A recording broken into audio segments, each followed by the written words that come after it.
Hi friend, RD sir classes में आपका बहुत बहुत स्वागत है। दोस्तों, इस वीडियो में हम रस, ठीक है, रस छंद से जितने क्वेश्चन पूछे गए थे यूपीपी में वो देखेंगे, साथ में इससे रिलेटेड क्वेश्चन देखेंगे। तो देखिए, रस और छंद से एक क्वेश्चन रस से पूछा गया था, एक क्वेश्चन रस से, एक क्वेश्चन छंद से। यानी ये वीडियो आप देख लेंगे तो आपका 2 क्वेश्चन आएगा और 2 नंबर पक्का हो जाएगा। तो देखिए इसको किस प्रकार करना है। इसमें देखिए क्रोध किस रस का स्थायी भाव, देखिए स्थायी भाव जरूर पूछता है, ठीक है। तो रस जो होता है मेन रूप से, अगर रस की बात किया जाए तो रस कितने होते हैं मेन रूप से भरत मुनि के अनुसार। देखिए यहाँ कहेगा अगर भरत मुनि के अनुसार तो रसों की संख्या कितनी है, 8 है। भरत मुनि के अनुसार रसों की संख्या 8 है। लेकिन अगर इसमें हम शांत रस को जोड़ लें, ठीक है, एक शांत रस होता है, अगर जोड़ लें तो रसों की संख्या कितनी हो जाएगी, 9 हो जाएगी। लेकिन इसी के साथ अगर हम एक रस और जोड़ लें, वात्सल रस, ध्यान दीजिएगा क्वेश्चन पूछा हुआ है, इसी बार पूछा था। तो ये क्या होगा, शांत रस हो गया। क्या हो जाएगा, शांत रस। अगर शांत रस को जोड़ लिया जाए तो 9 हो जाएगा। लेकिन अगर शांत रस के साथ वात्सल रस को जोड़ लिया जाए, ठीक है, वात्सल रस को जोड़ दिया जाए तो रसों की संख्या कितनी हो जाती है, 10 हो जाती है। वात्सल के साथ रसों की संख्या कितनी हो जाती है, 10 हो जाती है, ठीक है। तो इसमें देखिए ये जरूर पूछता है, तो रस ध्यान रखिएगा। वैसे भरत मुनि के अनुसार 8 होती है, शांत रस को जोड़ेंगे तो क्या हो जाएगा, 9 हो जाएगा। वत्सल को जोड़ लेंगे तो 10 हो जाएगा, ठीक है। ये क्वेश्चन पूछा गया था। तो इसमें देखिए पूछा था क्रोध किस रस का स्थायी भाव है, ठीक है। जो क्रोध है किस रस का स्थायी भाव है, तो ये रौद्र रस का है, ठीक है। किसका है, रौद्र रस का स्थायी भाव क्या होता है, क्रोध होता है। भयानक रस का स्थायी भाव क्या होता है, चलिए कमेंट करके बताइए। भयानक रस का स्थायी भाव क्या होता है, भय होता है। भयानक का भय होता है। देखिए भयानक में भय लगा है तो भयानक का क्या हो जाएगा, भय हो जाएगा। वीर रस का क्या स्थायी भाव होता है, ठीक है। वीर रस का स्थायी भाव क्या होता है, उत्साह होता है। क्या होता है, उत्साह होता है। विभिन्न रस का अस्थायी भाव क्या होता है, इसको बोला जाता है जुगुप्सा या घृणा, 2 नाम करके मिलता है इसका, जुगुप्सा, ठीक है, जुगुप्सा हो गया या घृणा, ठीक है, ये दोनों मिलेगा आपको लिख के, ठीक है। तो वीर का उत्साह हो जाएगा विभर रस का, जुगुप्सा या वो आपका घृणा हो जाएगा, क्रोध का रौद्र रस हो जाएगा, भयानक का भय हो जाएगा। तो इसका कौन सा हो जाएगा, इसका सी वाला सही हो जाएगा। अगला क्वेश्चन है, देखिए अगला क्वेश्चन काफ़ी इंपॉर्टेंट है। देखिए यहाँ पूछा है कि सोरठा की द्वितीय और चतुर्थ चरण में कितनी मात्राएं होती हैं। तो देखिए हम आपको ट्रिक से बताए थे पहले भी कि जो दोहा है, दोहा इसे लिख लीजिएगा, और सोरठा, ठीक है, दोहा और सोरठा। तो सबसे पहली बात याद रखिएगा कि दोहा कहे चाहे सोरठा कहे, दोहा का उल्टा क्या होता है, सोरठा होता है। ये दोनों अर्ध सममात्रिक छंद होते हैं। कैसे होते हैं, अर्ध सममात्रिक छंद होते हैं। तो दो हम देखिए अगर इसको पढ़ेंगे, देखिए यहाँ 1 है, यहाँ पे उल्टा देखिए 3 लिखा है कि नहीं, यहाँ पर देखेंगे 3 लिखा है, दोहा में क्या है 3 लिखा है। यानी पहले और तीसरे में ये 13 मात्राएं होता है। किस में, पहले और तीसरे में कितना होता है, 13 मात्राएं होता है। और दूसरे और चौथे में कितना होता है, 11 होता है। क्या होता है, 11। और सोरठा इसी का उल्टा हो जाएगा। देखिए सोरठा ट्रिक क्या होता है, यहाँ पर देखिए 1 लिखा हुआ है, ठीक है। यानी सोरठा में क्या होता है, पहले और तीसरे में, ठीक है, पहले और तीसरे में 11 मात्राएं होती है। क्या होता है, अब इसी को उल्टा तभी होगा कि पहले और तीसरे में 11 मात्राएं होती हैं और दूसरे और चौथे में 13 मात्राएं होती है। दूसरे और चौथे में 13 मात्राएं होती हैं। इतना आपको ध्यान रखना है। दोहा का उल्टा सोरठा होता है। दोहा याद कर लीजिए कि सोरठा अपने आप याद हो जाएगा। तो यहीं तो पूछा था दूसरे और चतुर्थ चरण में, किसमें, सोरठा के द्वितीय और चतुर्थ चरण में कितने होते हैं। तो सोरठा के दूसरे और चतुर्थ चरण में कितने होते हैं मात्राएं, 13। तो कौन सा ऑप्शन सही हो जाएगा, इसका सी वाला सही हो जाएगा। देखिए सोरठा कहे चाहे दोहा कहे, छंद से जितने भी क्वेश्चन आपको ट्रिक से इस जब भी आप क्वेश्चन अभी कंप्लीट हो जाएगा, इसके बाद जो हमने बनाए हैं क्वेश्चन वहाँ से देखेंगे तो आपके पूरे डाउट खत्म हो जाएंगे। चलिए देखते हैं अगला क्वेश्चन। अगला क्वेश्चन है, ये तो आपको लगा ही लेंगे कि शांत रस का स्थायी भाव क्या है। तो शांत रस का स्थायी भाव क्या होता है, निर्वेद होता है। शांत रस का स्थायी भाव क्या होता है, निर्वेद होता है। या निर्वेद न कहे तो कहीं कहीं आपको सम मिलेगा। क्या मिलेगा, सम होगा। शोक किसका होता है, ठीक है, शोक किसका होता है, एक करुण रस का, ठीक है। शोक किसका स्थायी भाव होता है, एक करुण रस का होता है। किसका होता है, करुण रस का होता है। करुण रस का स्थायी भाव क्या होता है, शोक होता है। क्रोध अभी पढ़े हैं, ठीक है। क्रोध किसका होता है स्थायी भाव, रौद्र रस का, ठीक है। किसका होता है, रौद्र रस का। जुगुप्सा भी पढ़े हैं, जुगुप्सा या घृणा किसका बताए थे, विभत्स का होता है। किसका होता है, विभत्स का, ठीक है। तो स्थायी भाव जरूर देख लीजिए, क्वेश्चन जरूर मिलेगा। चलिए देखते हैं अगला क्वेश्चन। देखिए अगला क्वेश्चन, देखिए यही आपको कितना आसान पूछ लिया है कि शिल्पगत आधार पर दोहे से उल्टा छंद, दोहे से उल्टा क्या होता है, दोहा का उल्टा भी बताएं क्या होता है, दोहे का उल्टा सोरठा होता है। कितना आसान क्वेश्चन पूछा हुआ है। अगला क्वेश्चन है कि देखिए यही पूछा है, हिंदी साहित्य में वात्सल रस को मिलाकर कुल कितनी काव्य रस होंगे। तो बताए हैं भरत मुनि के अनुसार रसों की संख्या 8 होती है। कितनी होती है, 8 होती है। अगर शांत रस को जोड़ेंगे तो कितना हो जाएगा, 9 हो जाएगा। वात्सल को एक और बढ़ा देंगे तो रसों की संख्या कितनी हो जाएगी, 10। तो कौन सा ऑप्शन सही हो जाएगा, इसका सी वाला सही हो जाएगा। कौन सा हो जाएगा, सी वाला सही हो जाएगा। ठीक है, 9 मत कर दीजिएगा, 9 तक शांत होता है। ठीक है, अगला क्वेश्चन है कि दोहा और रोला छंद को क्रम से मिलाने पर कौन सा छंद बनता है। देखिए इसको भी हम आगे ट्रिक से बताएं। ठीक है, आगे अभी आपको हम ट्रिक से बताएंगे, फिर भी यहाँ देख लीजिएगा कि दोहा और रोला छंद। ठीक है, क्या पूछा है, दोहा और रोला। तो दोहा और रोला क्या मिलके बनते हैं, ये कुंडलियाँ बनती हैं। क्या मिलती हैं, कुंडलियाँ होती हैं। ठीक है, क्या होती हैं, कुंडलियाँ होती है। क्या होती है, कुंडलियाँ होती है। देखिए क्या होती है, कुंडलियाँ होती है। एक छप्पे पूछता है। ठीक है, छप्पे में रोला और उलाला आ जाता है। ठीक है, और इसमें कितनी मात्राएं होती हैं, जैसे आपको हर गीत का पूछ ले, चौपाई रोलम पूछ ले, तो इसको ट्रिक से आगे बताएं। ठीक है, तो वीडियो के लास्ट तक जरूर बनी रहिएगा। ठीक है, वहाँ जब हम क्वेश्चन अलग से लिए हैं तो उसमें हम आपको डिटेल में समझा दिए, वहाँ आपको एकदम सीरियल वाइज क्वेश्चन मिलेंगे। ठीक है, पहले हम आपको एक 8 क्वेश्चन जो पूछे इसको समझा देते हैं। अद्भुत रस का स्थायी भाव कौन सा होता है। क्या पूछा है, अद्भुत रस का स्थायी भाव। तो अद्भुत रस का स्थायी भाव क्या होता है, चलिए बताइए कि अद्भुत रस का स्थायी भाव क्या होता है, विस्मय आश्चर्य होता है। विस्मय, चाहे विस्मय कहे चाहे आश्चर्य कहे। अगर विस्मय न देखिए क्वेश्चन में क्या दिया रहे, आश्चर्य दिया रहे, तभी सही होगा। शोक तो अब पढ़ ही चुके हैं, शोक किसका होता है, करुण रस का होता है। क्रोध रौद्र होगा, निर्वेद किसका होता है, शांत का होता है, ये पढ़ ही चुके हैं। चलिए देखते हैं अगला क्वेश्चन।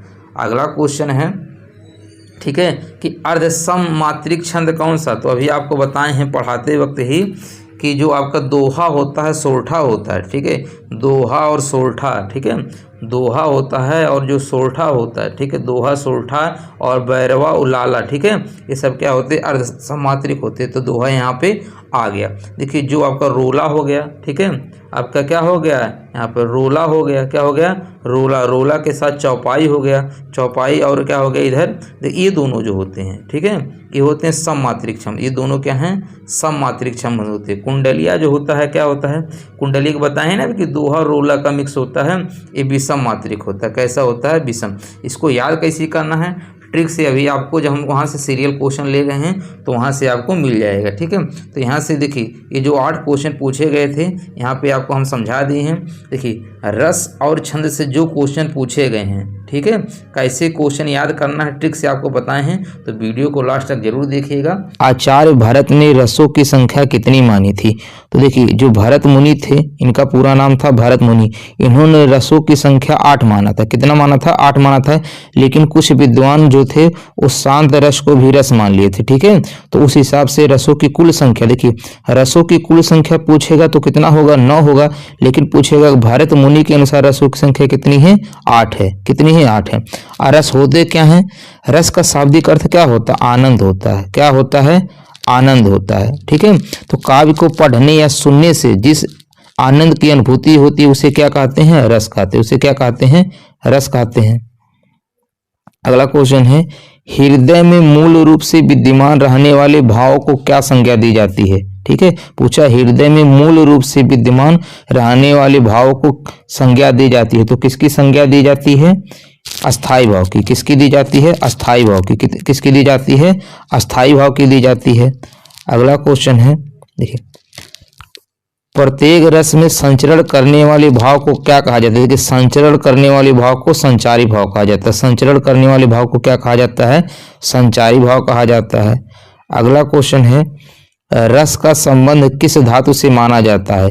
तो रस का संबंध किस धातु से माना जाता है, श्री से। किसका माना जाता है, श्री से माना जाता है। ठीक, किससे माना जाता है, श्री से।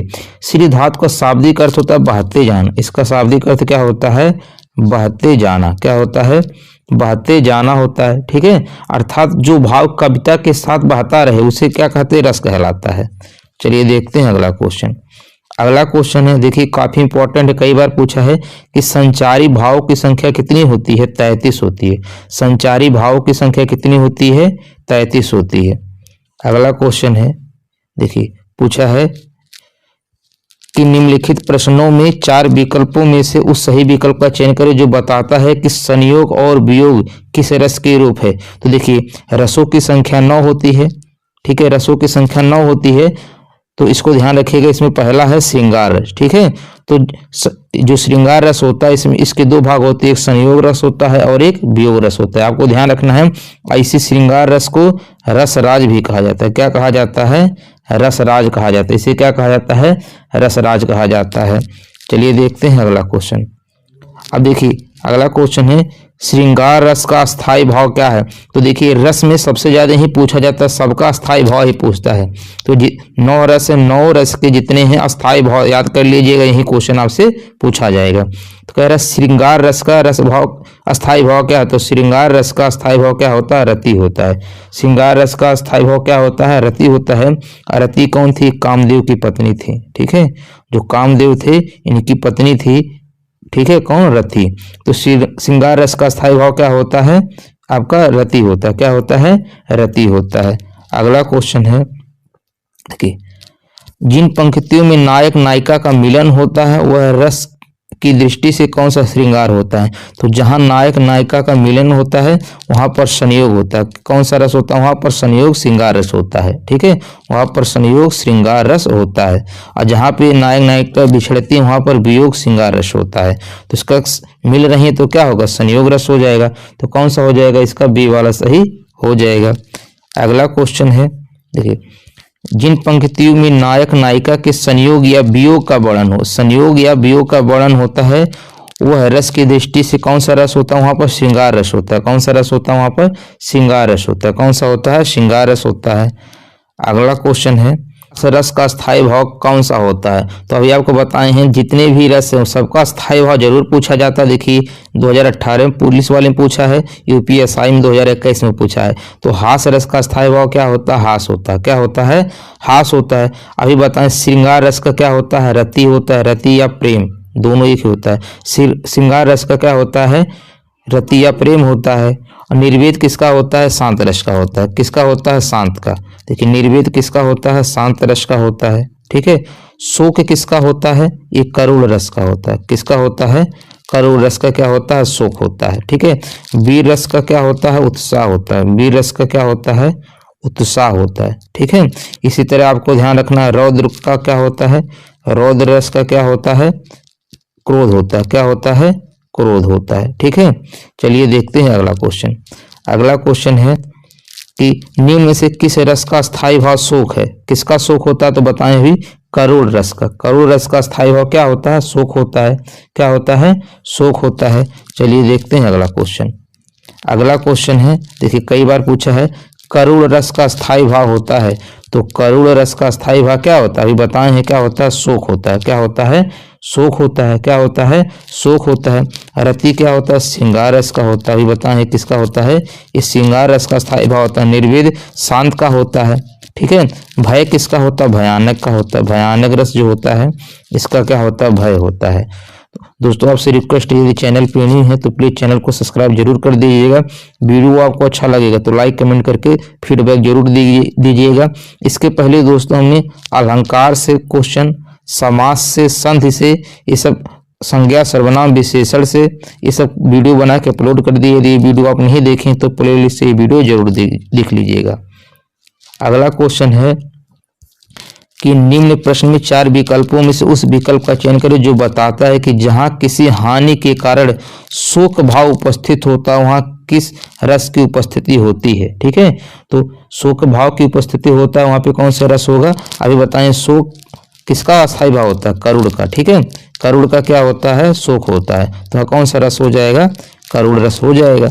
अगला क्वेश्चन है दिया है कि रौद्र रस का स्थायी भाव क्या होता है? तो रौद्र रस का स्थायी भाव क्या होगा आपको बताना है, ठीक है। तो रौद्र का क्या होता है? क्रोध होता है। क्या होता है? क्रोध होता है। भय किसका होता है? भयानक का, ठीक है। भयानक रस का स्थायी भाव क्या होता है? भय होता है। रथ तो पढ़ ही चुके हैं। श्रृंगार का होता है, किसका होता है? श्रृंगार का होता है। शोक किसका होता है? करुण का होता है। किसका होता है? करुण का होता है। तो रौद्र रस का क्या स्थायी भाव हो जाएगा? क्रोध हो जाएगा।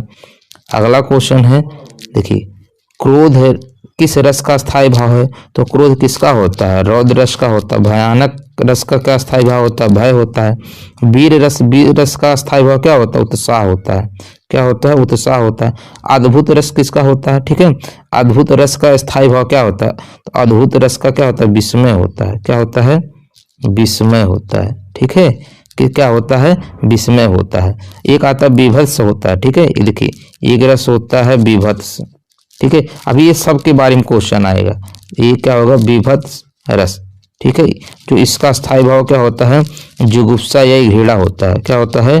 जुगुप्सा या घृणा होता है। ठीक है, तो अभी सब क्वेश्चन आएंगे। अगला क्वेश्चन है, देखिए, कि चमक उठी सन 57 में, वो तलवार पुरानी थी, रस का भेद बताइए। तो इसमें कौन सा रस हो जाएगा?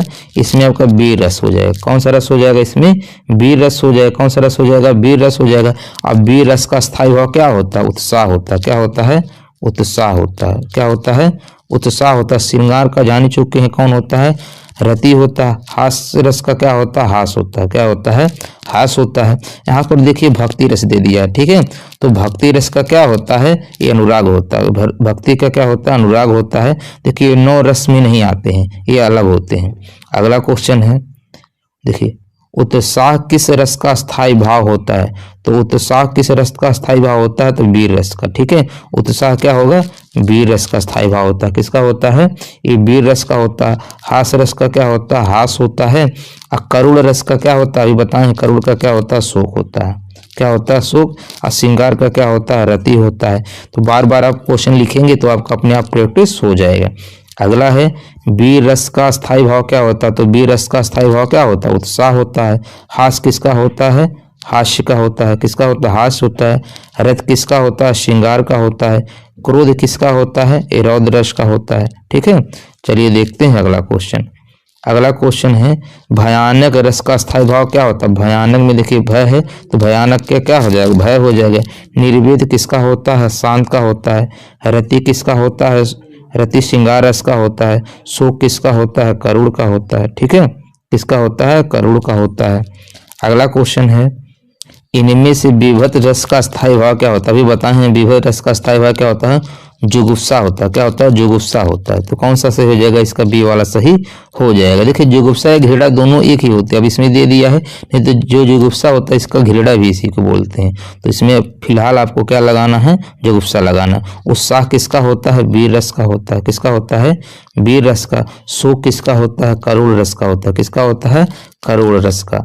अगला क्वेश्चन है, विस्मय। विस्मय किस रस का स्थायी भाव होता है? तो विस्मय किसका होता है? अद्भुत रस का होता है। किसका होता है? विस्मय अद्भुत रस का होता है। भयानक का क्या होता है? भय होता है। करुण का क्या होता है? शोक होता है। क्या होता है? करुण का शोक होता है। हास्य रस का क्या होता है? हास होता है। चलिए देखते हैं अगला क्वेश्चन। अगला क्वेश्चन है, अद्भुत रस का स्थायी भाव क्या होता है? तो अद्भुत रस का स्थायी भाव क्या होता है? विस्मय होता है। क्या होता है? विस्मय, या कहीं कहीं आपको आश्चर्य में लिखा मिलेगा। क्या मिलेगा? आश्चर्य में लिखा मिलेगा। तो कौन सा ऑप्शन सही हो जाएगा? इसका ये वाला सही हो जाएगा। अगला क्वेश्चन है, हिंदी साहित्य का 9वां रस बताए हैं अभी कि भारत मुनि के अनुसार रसों की संख्या कितनी है? 8 है। तो जो 9, कुछ विद्वान 9वां रस को क्या मानते हैं? शांत रस मानते हैं। तो हिंदी का 9वां रस कौन सा हो जाएगा? शांत रस हो जाएगा। तो कौन सा ऑप्शन सही हो जाएगा? इसका बी वाला सही हो जाएगा। अगला क्वेश्चन है, शांत रस का स्थायी भाव क्या है? तो शांत रस का स्थायी भाव क्या होता है? निर्वेद होता है। अब इसको कई बार बता चुके हैं। शांत रस का स्थायी भाव क्या होता है? निर्वेद होता है, या कहीं कहीं आपको निर्वेद को सम लिखा मिलेगा। क्या मिलेगा? सम मिलेगा।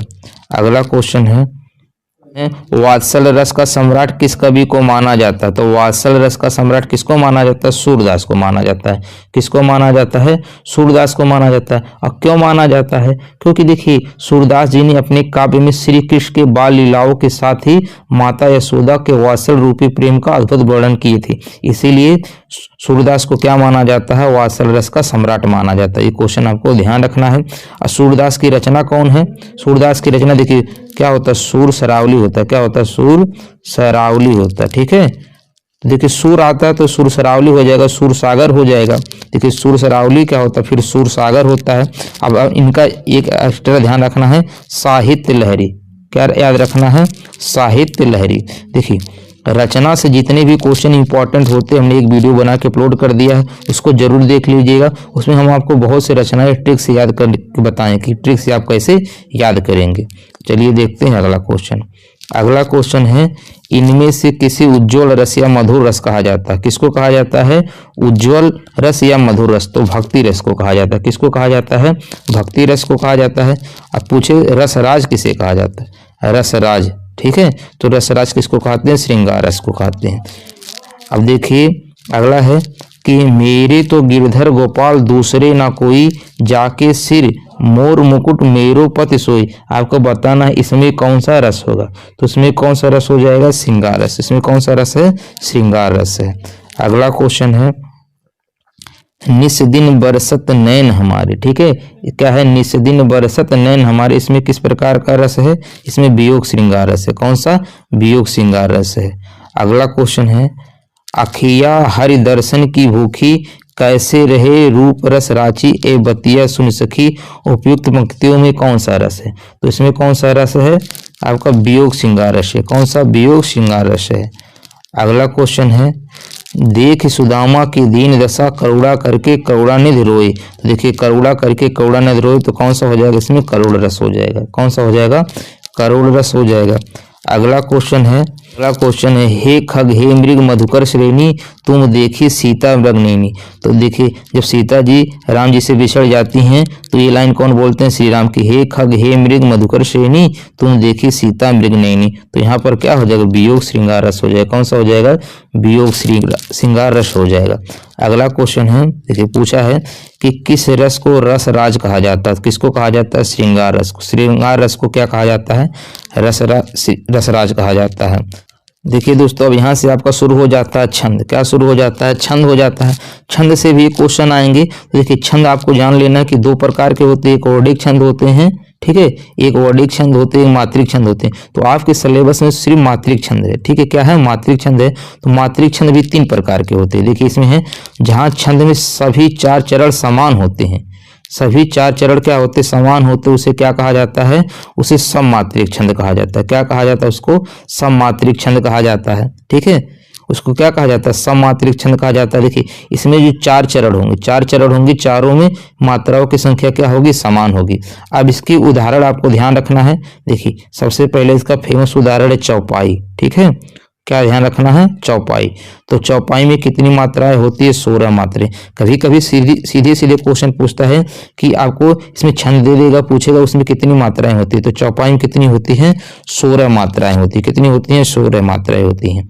ठीक है, अब देखिए चौपाई को, इसको याद करने की ट्रिक हम बता दे रहे। चौपाई से क्या ध्यान रखिएगा? चारपाई। ठीक है, चारपाई। और चारपाई में भी कितने पाँव होते हैं? 4 होते हैं। कितने होते हैं? 4। तो 4 गुणे 4 कितना हो जाएगा? 16। चौपाई में कितनी मात्राएं होती हैं? 16। इसके बाद आपको ध्यान रखना है रोला। क्या ध्यान रखना है? रोला। दूसरा रोला ध्यान रखना है। कहा जाता है कि 24 घंटे नहीं रोना चाहिए। रोला को आप रोना पढ़िए। ठीक है, रोला को क्या पढ़ेंगे? रोना। कहा जाता है कि 24 घंटे नहीं रोना चाहिए। तो 24 घंटे से क्या हो जाएगा? 24 हो जाएगा। तो रोला में कितनी मात्राएं हो जाएंगी? 24 हो जाएंगी। कितनी हो जाएगी?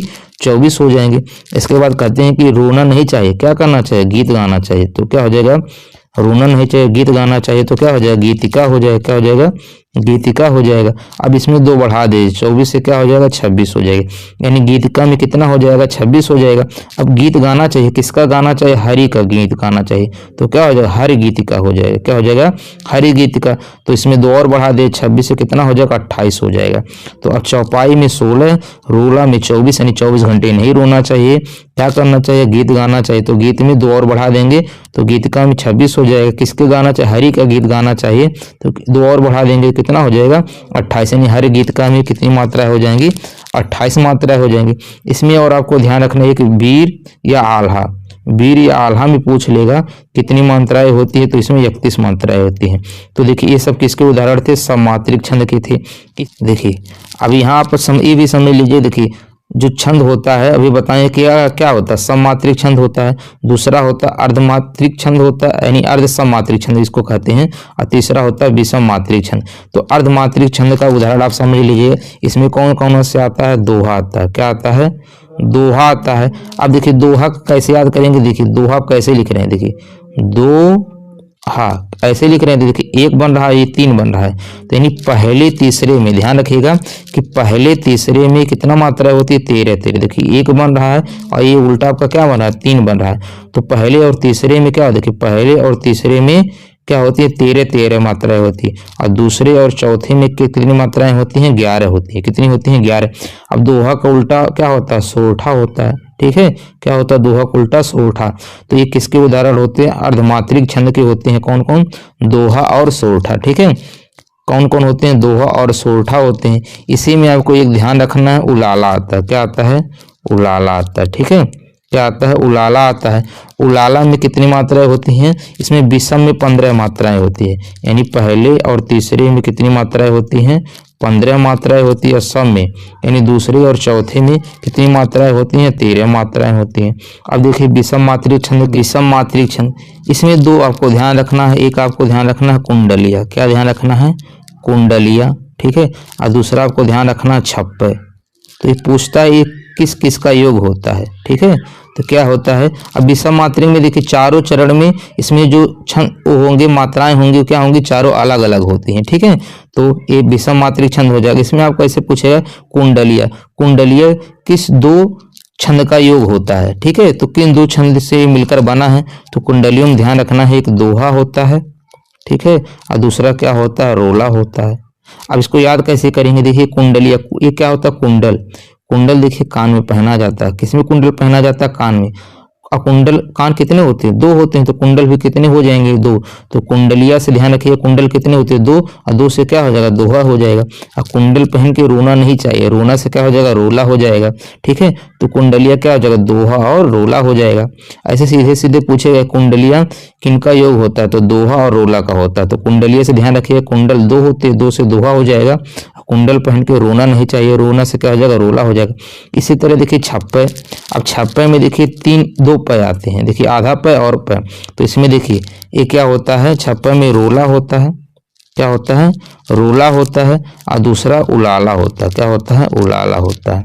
ठीक है, तो देखिए छप्पे में पै 2 बार आता है, तो रोला भी ले आता है, और देखिए इसमें भी 2 आता है, ले। देखिए उलाला में ले 3 बार आया, तो आपको 2 तो जरूर ध्यान रखना है। छप्पे में देखिए आधा पै और पूरा पै है, तो उलाला में क्या आधा ल है, पूरा ल है, यानी ये उलाला आएगा। तो जहाँ ये ल है, रोला में भी ल है, तो ऐसे आप इसको याद कर सकते हैं। चलिए देखते हैं अगला क्वेश्चन। अगला क्वेश्चन है कि एक छंद में कितने चरण होते हैं, तो एक छंद में कितने चरण होते हैं, 4 चरण होते हैं। ठीक है, कितने चरण होते हैं, 4 चरण होते हैं। अगला क्वेश्चन है कि प्रथम और तीसरे चरण को क्या कहते हैं, तो प्रथम और तीसरे को क्या कहते हैं, विषम चरण कहते हैं, और दूसरे चौथों को क्या कहते हैं, सम चरण कहते हैं। अगला क्वेश्चन है गणों की संख्या। देखिए गणों की संख्या ये पूछता, सिर्फ आपको नंबर ध्यान रखना है कि गणों की संख्या कितनी होती है, 8 होती है।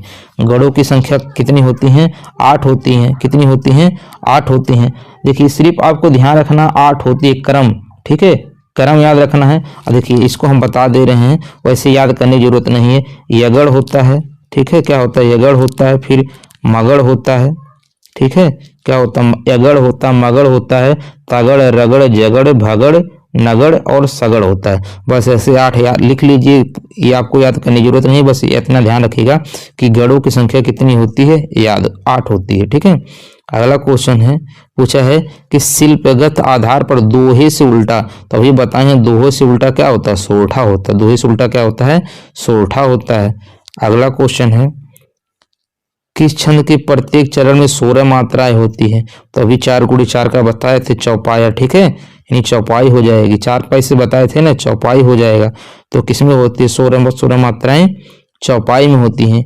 और दोहा में कितनी होती है, पहले और तीसरे में 13 13, दूसरे और चौथे में 11 11। इसी का उल्टा क्या हो जाएगा, सोठा हो जाएगा। रोनक बताएं कि 24 घंटा नहीं रोना चाहिए, तो रोलम कितनी हो जाएंगी, 24 हो जाएगी। अगला क्वेश्चन है कि इनमें से अर्ध समात्रिक छंद जाति का छंद कौन सा है। तो अर्ध समात्रिक बताए थे कौन कौन होता है, दोहा होता है, सोरठा होता है, ठीक है। कौन कौन होता है, दोहा होता है, सोरठा होता है, उलाला होता है, ये आपको पहले बताएं, ठीक है। तो दोहा का उल्टा क्या होता है, सोरठा। तो दोहा और सोरठा ध्यान रखिएगा। चौपाई में कितनी मात्राएं होती हैं, 16 16 मात्राएं। रोलम कितनी होती हैं, 24 24 मात्राएं। कुंडली एक बताएं ये किसका योग होता है, यानी इसमें कौन से दो होते हैं, कुंडल कितने होते हैं, 2 होते हैं, तो 2 से क्या होगा, दोहा हो जाएगा। और 2 कुंडल पहन के रोना नहीं चाहिए, तो क्या हो जाएगा, रोला हो जाएगा। यानी दोहा प्लस रोला क्या होता है, कुंडलिया होता है। अगला क्वेश्चन है कि देखिए आल्हा छंद में कितनी मात्राएं होती हैं, ठीक है। तो आल्हा छंद में बताए थे कितनी मात्राएं होती है, 31 होती है। कितनी होती हैं, 31 होती हैं। कितनी होती हैं, 31 होती हैं। अगला क्वेश्चन है कि रोला और उलाला, देखिए क्या आ गया है कि रोला और उलाला में मिलकर कौन सा छंद बनता है। देखिए उलाला में कितनी, आधा लय पूरा लय आ रहा है, ठीक है, और यहाँ रोलम भी लय आ रहा है। तो बताए थे, इसका ट्रिक बताए थे ना, छप्पे। देखिए इसमें प और आधा प है, तो इसमें आधा है, तो क्या हो जाएगा, छप्पे हो जाएगा। तो रोला और उलाला क्या हो जाएंगे, छप्पे हो जाएगा। अगर कुंडलिया पूछा होता तो कुंडलिया 2 होती हैं, 2 हा हो जाएगा, ठीक है। और रोना नहीं चाहिए, तो क्या हो जाएगा, रोला हो जाता। तो दोहा प्लस रोला क्या होता है, कुंडलिया होता है। और रोला और उलाला क्या होता है, छप्पे होता है। अगला क्वेश्चन है कि 16 मात्राओं वाला छंद कौन सा है। तो 16 मात्रा वाला छंद कौन सा है, चौपाई होता है। कितना होता है, चौपाई। रोलम कितनी मात्राएं होती है, 24 मात्राएं होती हैं। और दोहा में पहले तीसरे में 13 13, दूसरे में चौथे में 11 11 मात्राएं होती हैं। अगला क्वेश्चन है कुंडलिया छंद किन 2 छंदों के योग से बनता है। देखिए ये क्वेश्चन आपको समझाए थे। देखिए कुंडलिया कितनी होती है, 2 होती है, तो क्या हो जाएगा, दोहा हो जाएगा। कुंडल पहन के रोना नहीं चाहिए, तो रोला हो जाएगा। तो कौन सा इसका सही हो जाएगा, ए वाला सही हो जाएगा, दोहा और रोला हो जाएगा। अगला क्वेश्चन है कि रोला छंद में कितनी मात्राएं होती है। तो रोलक बताए थे, इसको क्या पढ़ेंगे आप, रोना। तो 24 घंटा नहीं रोना चाहिए, तो रोला में कितनी मात्राएं होती हैं, 24। 16 किस में होती हैं, चौपाई में। किस में होती हैं, चौपाई में होती हैं। अब ध्यान दीजिएगा 28 किस में बताए थे, ठीक है। तो देखिए 24, देखिए इसमें बताए थे, जब आपको समझाए थे रोला, तो 2 आगे बढ़ेंगे, रोना नहीं चाहिए, गीत गाना चाहिए। तो गीत का क्या होता है, 26 होता है। फिर बताए थे किसका गीत गाना चाहिए, हरि का। तो हरि में कितना होता है, हर गीतिका में 28 होता है। हर गीतिका में 28 होता है, और गीतिका में क्या इतना होता है, 26 होता है। ये भी आपको ध्यान रखना है। अगला है, देखिए इसमें बताना है कि दामिनी दमक रही न घन माही, खल के प्रीति जथा थिर नाही। इनमें पंक्तियों में कौन सा छंद है। देखिए आप ये छंद तभी बता पाएंगे जब इसके मात्रा को गिनना आएगा, ठीक है। जब इसके मात्रा को आप गिन पाएंगे तभी बता पाएंगे इसमें कौन सा छंद होगा। तो देखिए मात्राएं 2 प्रकार की होती है, एक ह्रस्व होता है, एक दीर्घ होता है। जितनी छोटी मात्राएं होती है वो ह्रस्व होता है, यानी एक मात्राएं, और जिसमें बड़ी मात्राएं होती है वो क्या होता है, दीर्घ मात्राएं। ह्रस्व को लघु कहते हैं, दीर्घ को गुरु कहते हैं। अब देखिए इसको हम आपको बता दे रहे हैं। देखिए दामिनी लिखा, देखिए जैसे ये दामिनी, ठीक है, दामिनी, ठीक है। तो देखिए यहाँ पे 2 मात्राएं हैं, यानी यहाँ मात्राओं की संख्या कितनी है, 2 होगा। ये छोटी मात्रा, ये छोटी है, यहाँ भी एक, यहाँ भी एक, यानी इसमें कितना होगा। देखिए यहाँ पे 2 मात्राएं हैं और यहाँ पे एक मात्राएं हैं।